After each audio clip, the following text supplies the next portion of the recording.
Hello YouTube, this is ThatGuy781, and I traded away one of my guns and I got another gun.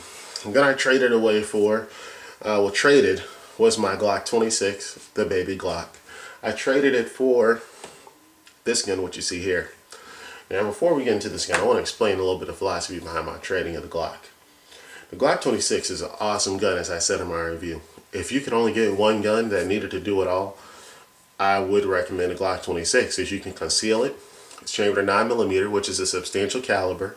You can have anywhere from 10 to 33 round magazines that will work with it, effectively.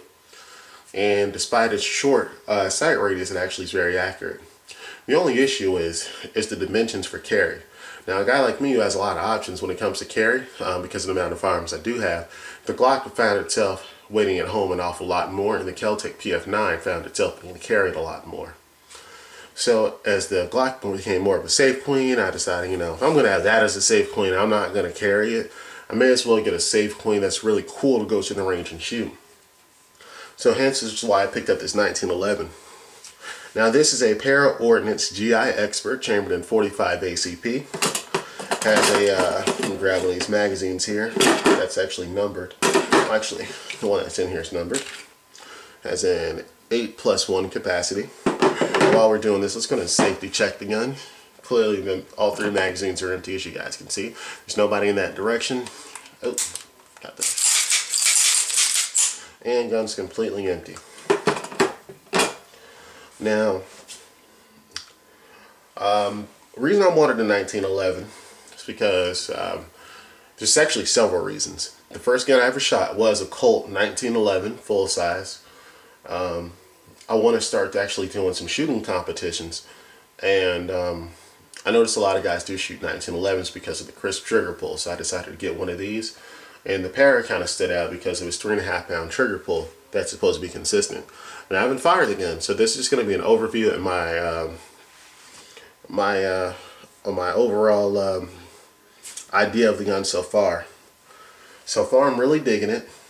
The fact that it came with 2 mags and I got 1 extra in the trade, which was great. This gun, the guy actually bought this gun from the receipt, I believe said November 27th. It is, as of today, it is December 19th. So this gun's only about, 3 weeks old or so. Well, 3 weeks old from the store it was bought from.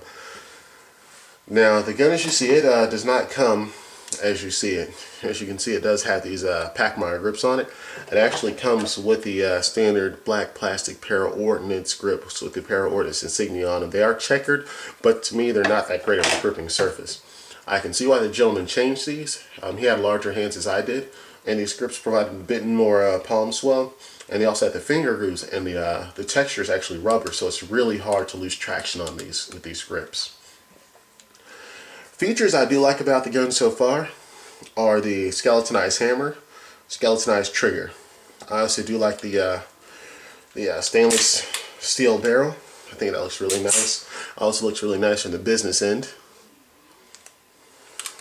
I'm really digging the 3-dot sights. Those are pretty nice.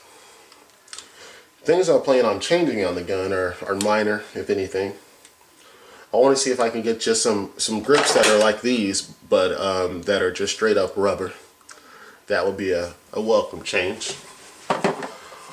Just because I do like the finger grooves, but if I'm going to ever carry this gun, which I do plan on carrying it every once in a while, for situations, that it'd behoove me to have a larger size, more accurate, higher, harder hitting cartridge.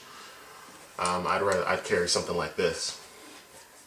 Other than the grips, I would also like to change the slide stop / slide release. I can actuate it with a lot of work, and it's actually been tearing up my thumb because I've been practicing with it. And yeah, it needs to be extended out. Now I have big hands, but it's really not that easy to actuate. Part of it's because of the bulk of this grip goes over the over that portion as you see there. But I do want to get an aftermarket one that extends and comes back a bit further. A friend of mine has that, and I thought it was really nice. So I want to actually get that swapped out for the one that's actually extended a bit. I also want to get the beaver tail safety, get a slightly larger one. I don't want like the huge one, you know, that some people rock. I just want to be like slightly out a bit, just a bit further, just a little bit further. But that's actually what I changed, really minor stuff, just the beaver tail safety, the slide stop / release, and the grips. That'd be the only thing I changed so far. So this gun is, I'm really liking. I really like the matte black finish. The weight's 39 ounces, which is, you know, it's heavy, but then again, it's a 1911 that's shimmered in 45. You appreciate that weight, you know, when you're shooting around, that kicks like a mule.